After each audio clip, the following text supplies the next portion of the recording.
Olá meu povo, sou eu aqui, Danilo Gesualdo, e venho agora comentar uma realidade que surgiu durante estes dias.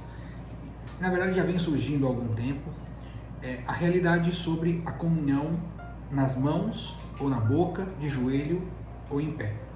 Na verdade isso já não deveria mais ser um caso de discussão ou debate sobre nós fiéis, e nem mesmo entre o clero, porque a igreja ela é muito clara na sua posição sobre essas realidades. Então eu não vou ficar aqui me delongando e dando as minhas posições pessoais ou algo nesse sentido, porque eu quero com este vídeo informar aquilo que a igreja diz sobre este assunto. Então o primeiro documento conciliar que eu gostaria de trazer a vocês é o Redemption Sacramento. E no número 90 ao número 92, a igreja diz de forma muito clara sobre esta realidade, da forma como a igreja permite que a comunhão seja recebida por nós fiéis.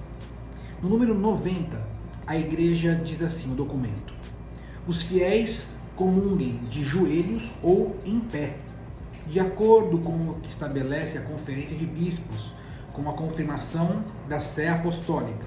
Quando comungarem de pé, recomenda-se fazer antes de receber o sacramento a devida reverência que devem estabelecer as mesmas normas. Então, no número 90 é claro, os fiéis comunguem de joelho ou de pé.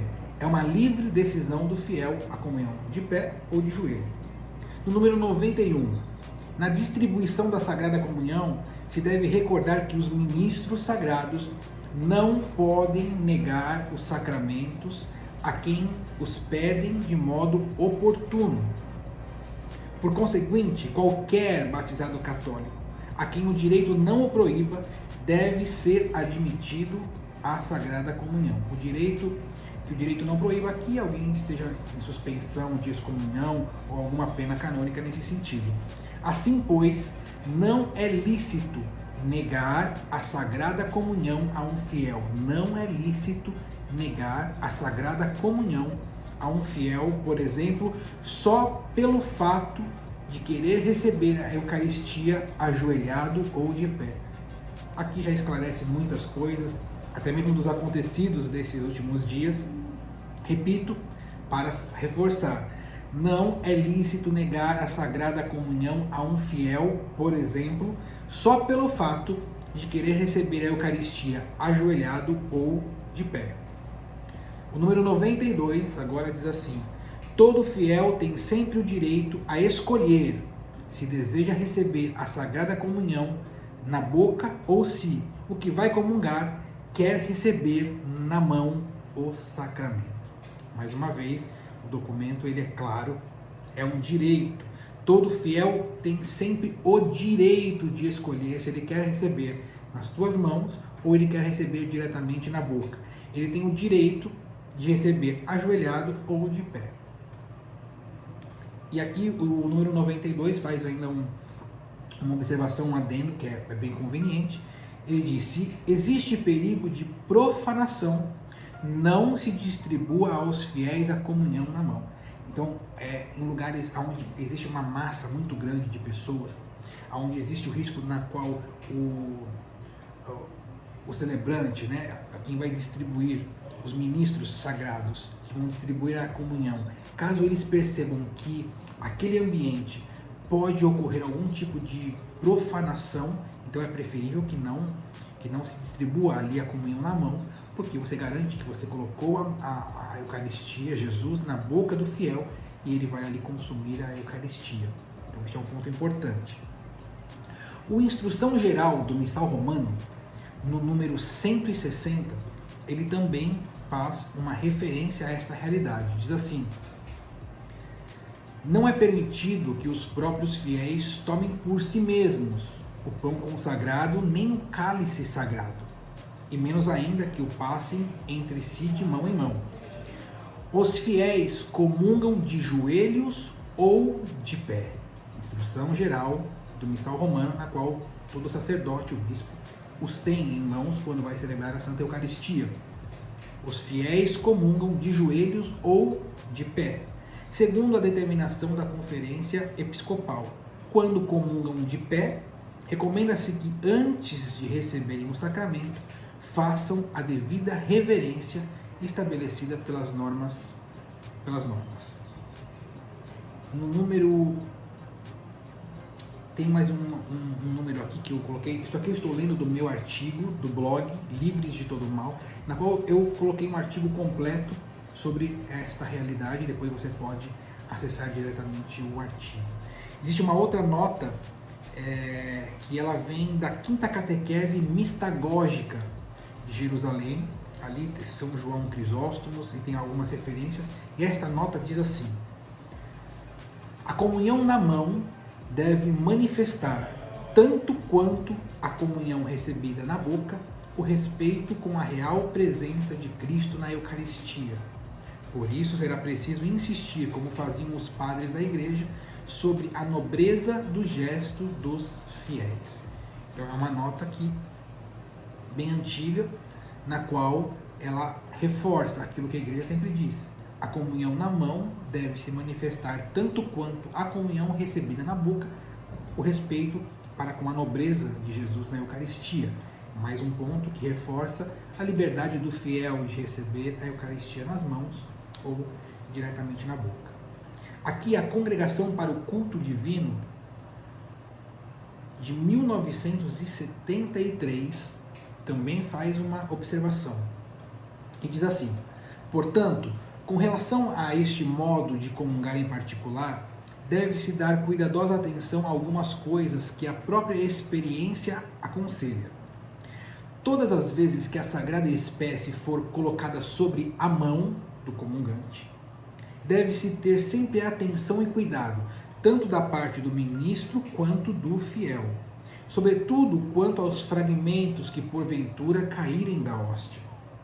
É necessário que a prática da comunhão na mão venha acompanhada de instrução oportuna ou catequese sobre a doutrina católica, referente tanto à presença real e permanente de Cristo sobre as duas espécies, quanto à reverência devida a este sacramento. Então, aqui esta nota da Congregação para o Culto Divino, ele está reforçando que quando o fiel receber a Eucaristia na mão, é preciso que se tome cuidado com as partículas que poderão conter Jesus, da Eucaristia, nas suas mãos.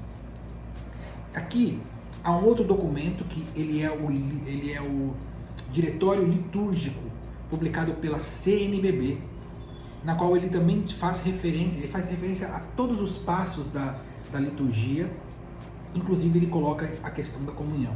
Este Diretório Litúrgico da CNBB diz assim, no número 13.7, sobre a comunhão na mão, que no dia 3 de abril de 1995, a Congregação do Culto Divino enviou uma notificação sobre a comunhão na mão.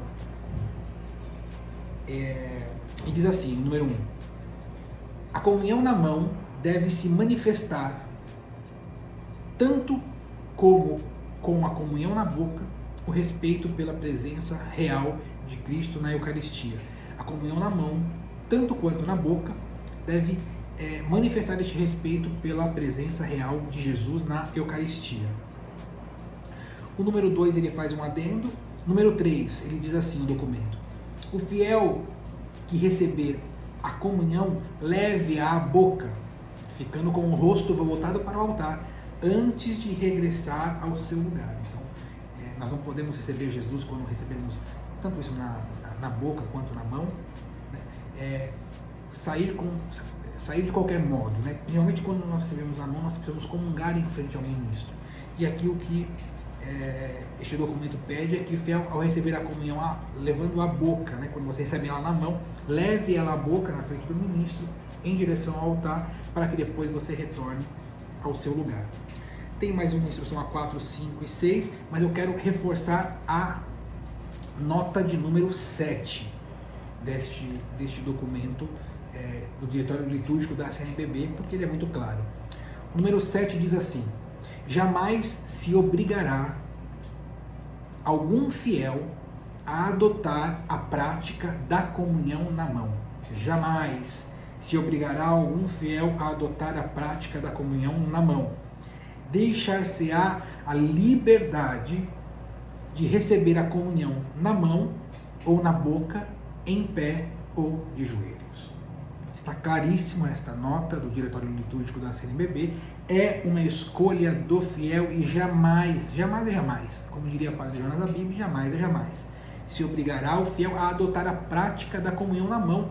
Aqueles padres que insistem, bispos, né, clérigos, que insistem, quando o fiel ele se ajoelha ou ele abre a sua boca para receber Jesus diretamente na boca, eles têm a deselegância, a falta, talvez muitas vezes, de respeito de mandar o fiel ou se levantar ou não colocar a Santa Eucaristia na boca do fiel e colocar na mão diretamente. É um direito expresso do magistério da igreja, das normas da igreja, que é a livre opção do fiel de receber a Eucaristia nas mãos ou na boca e deixar-se a liberdade de receber a comunhão em pé ou de joelhos.